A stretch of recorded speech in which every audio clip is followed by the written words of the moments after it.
Hi there. I've got 8 ways that you can make money with your art. And it doesn't matter if you're in art school or you've just started out or you've been doing this for quite a while. I will probably have at least one idea that you haven't tried and maybe 8. So here we go. First of all, solo shows are a great way to get your work out there and find some customers to buy your artwork. I did these when I was first starting out. I did 3 that I remember were all in fiber arts at the time. That was my specialty. And I had good success at each of the shows. I sold items and I broadened my mailing list for future clients. And so I recommend a solo show. It forces you to expand your skill set because you actually have to come up with a whole body of work to fill whatever space it is that you have decided to use as your venue. It could be a gallery that is giving you a room, or it could be that it's at a coffee shop or something like that. I did a gallery at a university and I got the whole space.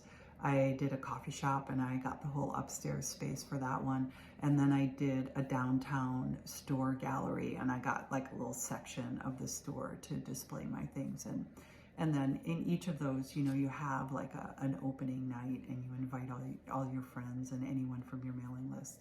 And so that's a great way to start out, and I recommend that for everybody. And then if you don't have enough work yet for a solo show, or it doesn't feel like a cohesive body, but you've got some really good pieces, you might consider entering in a professional show.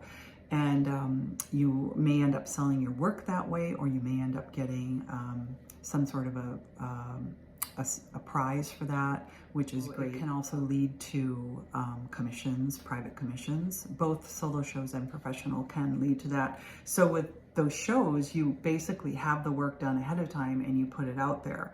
So a private commission would be the work isn't done yet. Somebody tells you what they're looking for, and then you decide whether that's something you want to create. Another way that you can make money with your art is to write a book. I did that. I wrote a children's book and I had great success with that. I won some awards, got some fabulous reviews, and sold some books. And it also forces me to have like a really cohesive body of work, because there was like, I think I had like 22 illustrations that all had to work together. And I have some beautiful paintings from that book that I will in the future be turning into other products. So I would say that a children's book was my thing. Graphic novels would be a great way to use your talents as an artist. And possibly you are collaborating with someone else. Maybe it's not just you that's doing this because you don't consider yourself a good writer. So you would work with somebody who does write.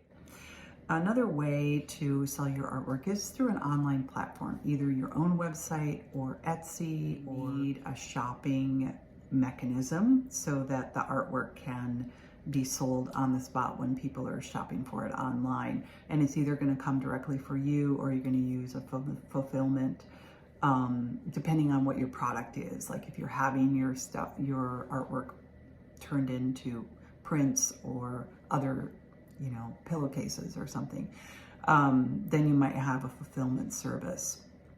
So with all of that, marketing is really important. You're going to have to share on social media, and it may be worth it to actually invest in Google marketing or something. I also would say that you need to be flexible.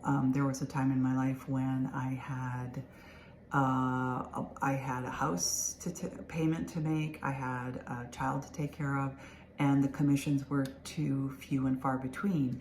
And I needed a more steady way of making a living. So I went back to school for I only had a year that I could put into it, and I got a certification in architectural drafting. And that ended up being very satisfying because I was creating drawings, and there is definitely a creative process to that. I thought I was just going to be drafting for an architect, but it turned out that it turned into way more than that. And I mean, long story short, years later, I'm managing a design department, and I'm even on my city's design review board. So being flexible is super important. Sometimes we have to veer slightly off from our original ideal artistic path. If you can stay somewhere close, another thing you can do that stays somewhere close to an artistic path that you might have chosen is to teach others. When you get really good at what you do, then it's a great opportunity to teach others what you do, and then it becomes a way to make money because people pay for classes. And I did that. I taught some independent classes, and then I also was hired to run a summer camp that was in a school that was very heavy into the arts. And so I taught kids and had 3 really successful summers doing that. And it worked great because I was raising kids at the time. So it worked great with my lifestyle. Sell your art is to be open to collaborating with other artists. Because I'll give you an example. An artist got a commission for a public school, and they were a metal worker, but they needed a wooden background. And they had seen that I had done some wood carving that I had shown in a gallery. And so they connected with me, and I ended up carving the whole background, and they put the metal sculpture in front of it. So collaborating with other artists is a great way to get some additional work. So another really important thing to do is to join your local or your regional arts council for newsletters on anything that's coming up that's an opportunity. And that could be teaching in schools, or better yet, even is 1% for art projects. Any public art installations that there's a public call for artists, you can participate in that, and it's usually a competition, and they're reviewing several different artists, and they'll choose 1 or 2 artists. So 1% for art is basically when a public building is built in different areas. Not every state or region has this, but many do.